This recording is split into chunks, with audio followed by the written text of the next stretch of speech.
The world does not understand the power of argument, but the argument of power. This power theory is universally acceptable in every domain of business. In the geopolitical game, to advance a country's national interests, it is imperative that its words are backed by significant ground action. Similarly, earlier China used to threaten India with border aggression. They made dual-use villages, military camps, and other infrastructure around the line of actual control, or LAC, endangering India's territorial sovereignty.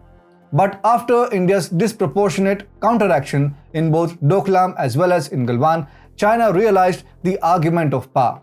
Further, when India inflicted an economic war, the dragon now seemed to be speaking the language of peace and leaving its aggression towards the nation behind. Namaste and welcome to TFI English, the national socio-political analysis arm of the TFI Media Group. I'm your host, Piyush. If you're watching us on Facebook, give our page a like. And if you're watching us on YouTube, like the video and subscribe to the channel. Coming back to the story, in this video, I will explain why China is backing off from the border. Let's begin. After successive failures of 15 rounds of disengagement talks, China has now agreed to withdraw its troops from the area of Gogra Hot Springs or PP-15 in a coordinated and planned manner. In compliance with the 16th round of talks on September 8, 2022, India and China carried out verification to confirm the withdrawal of troops from the patrolling point 15 in Gogra Hot Springs area of eastern Ladakh. Quoting official sources, The Hindu reported that both sides have completed disengagement at PP-15 in a phased, coordinated and verified manner, resulting in the return of the troops of both sides to their respective areas. Last week, speaking about the process of disengagement, MEA spokesperson Arindam Bagchi said that the two sides have agreed to cease forward deployments in this area in a phased, coordinated and verified manner, resulting in the return of the troops of both sides of their respective areas.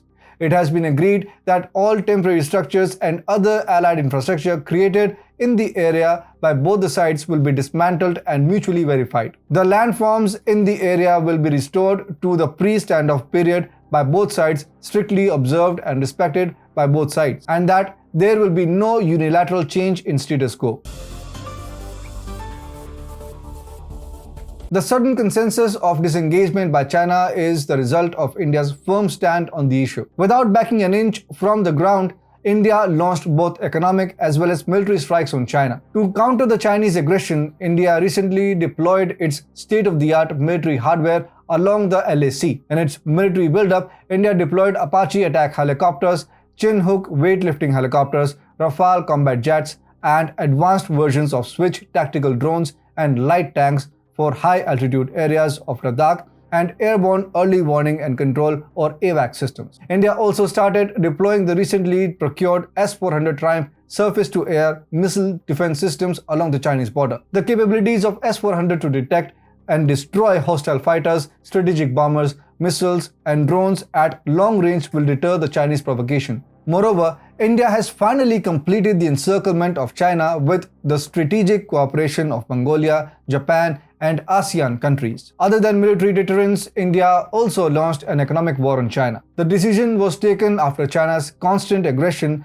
and trade deficit issues. It was reported that many Chinese companies are engaged in illegal tax evasion and siphoning profits to their home country. The Enforcement Directorate stated that a single smartphone company, Vivo, sent 62,476 crore rupees worth of turnover to China to avoid getting taxed in India. Further, other Chinese companies like ZTE, Huawei, and Xiaomi have also been accused of cumulative tax evasion of 7,300 crore rupees in India. To probe Chinese organized crime, Indian law enforcement agencies launched a coordinated investigation. Moreover, to prevent the Indian market from becoming the dumping ground of cheap Chinese products, India took sky-high progress in domestic manufacturing. Under the Atmanirbhar and Make in India project, the country adopted a series of policy initiatives to boost domestic manufacturing. The Commerce Ministry also recommended imposing an anti-dumping duty on products coming from China. Dr. S. Shankar on various occasions has said that state of the border will determine the state of relationship. Working on this philosophy, India made sure that for every single misadventure along the LAC, China pays in dollars. The already crumpled Chinese economy earned India's economic wrath. China's decision to shun its aggressive push is also driven by its own economic compulsion. Reports suggest that unending COVID spread and lockdown thereof have strangulated the Chinese economy. According to a report, 54.4% of the national GDP and half of the population were negatively impacted by the harsh lockdown and the latest outbreak of the Chinese virus. The country has seen a GDP expansion of a mere 0.4% in the first quarter of 2022. The default of EMI payments and lower property buyout have created a huge liquidity crisis in the real estate sector. The mortgage is also not an easy job for the developers, as homebuyers have refused to pay mortgages and are organizing a social boycott of EMI payments. The looming real estate sector, which accounts for 29% of China's GDP, has brought the country on the verge of bankruptcy. The lockdown has stopped production and the source of income has been trimmed. In this case, the exports, which account for 18% of China's GDP, are also sliding. China exports about $97.71 billion worth of goods and services to India, and the balance of trade value is one-sided in favor of the Chinese companies. In this case, successive import embargoes by India heavily affected the Chinese economy, and the dragon is speaking the language of peace. Other than India's economic and military strike and China's own misdeed, the third reason for withdrawal is the Russian angle.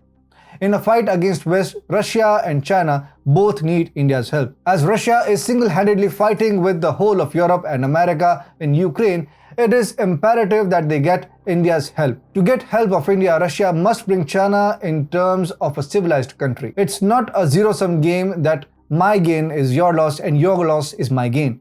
Here, India's loss is everyone's loss. Being the second largest population, fifth largest economy, and a formidable military power, no grouping can hope to downgrade India. With such military and economic might, India can decrease or increase the weight of an organization. Consequently, Russia would want China to normalize its relationship with India and henceforth the peace talks. Russia, China, and India cumulatively form 19% of the global landmass and 33% of the global GDP. Further, Russia, China, and India together represent the voice of developing countries of the world.